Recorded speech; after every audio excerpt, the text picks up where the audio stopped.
बात करेंगे, बैठ जाओ। पार्टी को तो मने है बिल्कुल। और सभी सम्मानित लोग, पत्रकार बंधु, पुलिस प्रशासन और एनआईयू के लोग, मुद्दा है किसानों का।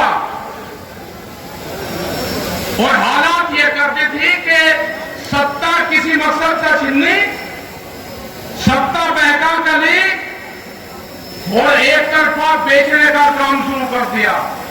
ये तो अगर लगाम थामनी है तो किसानों में थामनी किसानों में, नहीं तो और तो कोई आएगी सामने। सब बिकते चले गए, टेलीफोन विभाग बिक गया, कई लाख कर्मचारी खत्म हो गए। भाई कौन सा सिस्टम था हमारा? बीएसएनएल, जिसके पास में अपनी जमीन, अपनी लाइन बिछी हुई, अपने कर्मचारियों के क्वार्टर बने हुए, और वो घाटे में एक बाहर का आया खंबा किसी के घेर में गाड़ दिया और वो मुनाफे में। कौन सी पॉलिसी थी ये? मतलब ये बात समझ में नहीं आई। हमारे दुकानदार कल आए थे, दुकानदार मंडी वाले मुजफ्फरनगर, मेरठ और वहां से, उन्होंने कहा जी वोट तो इसको दे दी थी, हमारी जान बचा, तो हम तो गए। कौन खरीदने आ गया है? बाहर खरीद की दुकान लगा दी और मंडियां खत्म। 2 साल में बर्बाद हो जाएगी, जैसे बिहार में हो गया। घास जमगी बिहार में, पट टूटगी मंडी में, खत्म। मंडी का मतलब एमएसपी नहीं है। एमएसपी खाली हरियाणा के कुछ क्षेत्र में कुछ फसलों पर और पंजाब में मिलती है, और जब अब तो मंडी है ही नहीं, वो एमएसपी है ही नहीं। ये जो बड़ी लड़ाई है, और जहां रोड़ा ठकरा, राज्यपाल जी वहां पर बात करते हैं, सब लोग बातचीत वहां पर करते हैं, जब जाते हैं 40 लोग हैं हमारे, हम एमएसपी पे बात करते हैं, वे कहते हैं कि नहीं एमएसपी नहीं दे सकते। भाई आप ये बताओ कि दिक्कत कहां है? आप उसको कर दो, व्यापारी साहब अपने आप निपट लेंगे। अगर आपको व्यापारी का हित चाहिए तो उसका डिफरेंस दे दो आप हमको।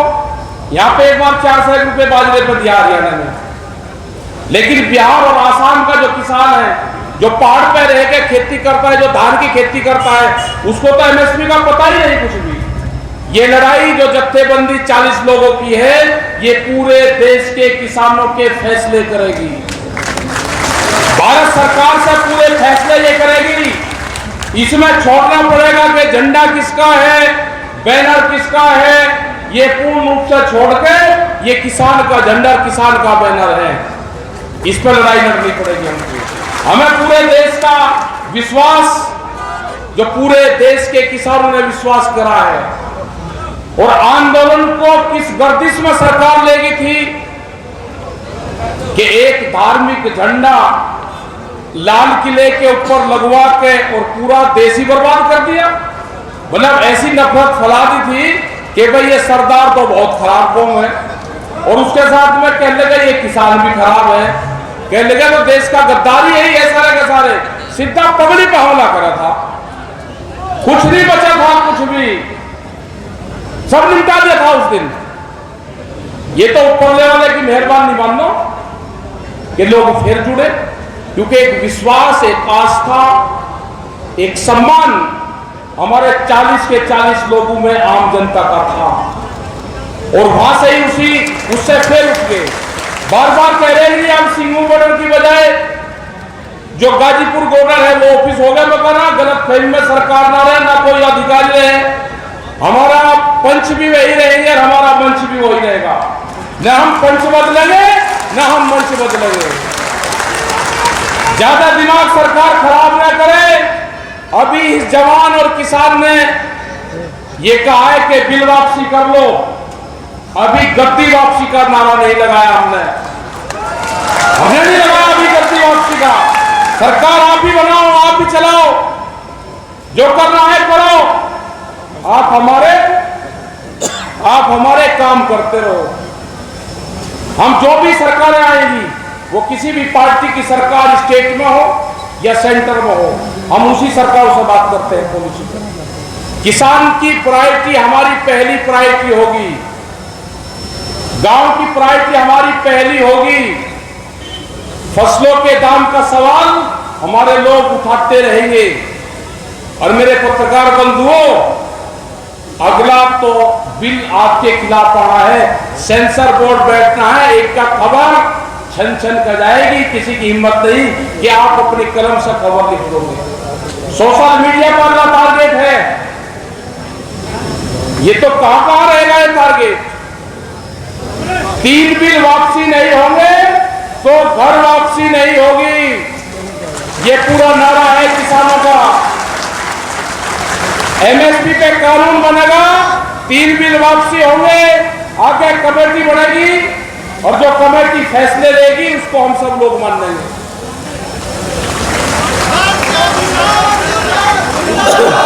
हरियाणा का बहुत धन्यवाद। हरियाणा सबसे ज्यादा लड़ाकू आदमी हरियाणा का, मतलब 20 मिनट में खबर आ रही। जब वहां पर हम थे तो 20 मिनट में कि कनेला में वहां पर जींद हाईवे जाम, पानीपत हाईवे जाम, मतलब 20 मिनट में तो कवर कर लिया था पूरा देश। हरियाणा की महिलाएं, हरियाणा का नौजवान करेंगे एक सम्मेलन, नौजवान मुकाबले करेंगे।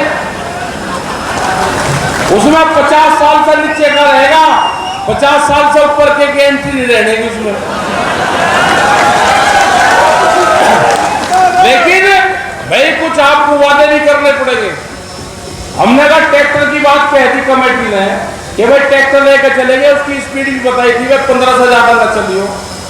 लेकिन आपने ट्रैक्टर तो वहां 3.5 ट्रैक्टर लेके, अरे हमने तो 1 लाख ट्रैक्टर मजाक में तो कह दिया था, कोई 1 लाख ट्रैक्टर जाते हैं कहीं? मतलब पूरा पंजाब और पूरा हरियाणा 8 दिन तक दे ट्रैक्टर तक क्या करोगे भाई? कोई चीज कह रहे, अब हमको भी देखभाल का करनी पड़ेगी। लेकिन एक चीज है, ये ध्यान से सुन लेना, ये जो आपस में तालमेल है ना आपस का, ये बैठा कर रखना। सरकार इसको तोड़ने की कोशिश जरूर करेगी। और लड़ने वाली कौम अभी का हमको मिली, हाथ लगी, या इसकी तलाश हमें भी बहुत दिन से थी। जो यह सरदार कौम है ना, या बहुत भयंकर जत्थेबंदी और या ठिएबंद की कौम है। ये जो लंगारा भंडारा चलाते हैं, जो भंडारा चलाते हैं, टिकैत साहब भी कहते थे कि भाई तवा कभी ठंडी नहीं होनी चाहिए। हमसे 1-2 दिन का तो हम पूरा काट दें, लेकिन हमारे से 8-10 दिन का पूरा नहीं सकता। अब हमको मिल गया, फौज मिल गई, और इसके पीछे है खाप पंचायत। आपको छोड़ कर नहीं जाने के, कोई जैसी सरकार की भरती, ऐसी सरकार की भरती छोड़ नहीं। ये तालमेल 78 हजार किलोमीटर तक भी जाके हमले करेगा। अगर कोई सरकार गलत फहमी में है कि उत्तर प्रदेश की सरकार और भोपाल की सरकार किसानों का कुछ कर देगी, ये जत्थेबंदी जब यहां से जुड़ेगा ना खड़ा, ये भोपाल तक भी जाएंगे, कोई दिक्कत नहीं है। हर गांव में भंडारा चलेगा, और ना 8 दिन में चल जाएंगे, कोई 2 दिन में जाना जरूरी है। जब नेता चलेंगे अपना चलते चल जाएंगे, संगठन का संगठन बनेगा और अपना काम का काम हो जाएगा, मेले का मेला हो जाएगा, आंदोलन का आंदोलन हो जाएगा।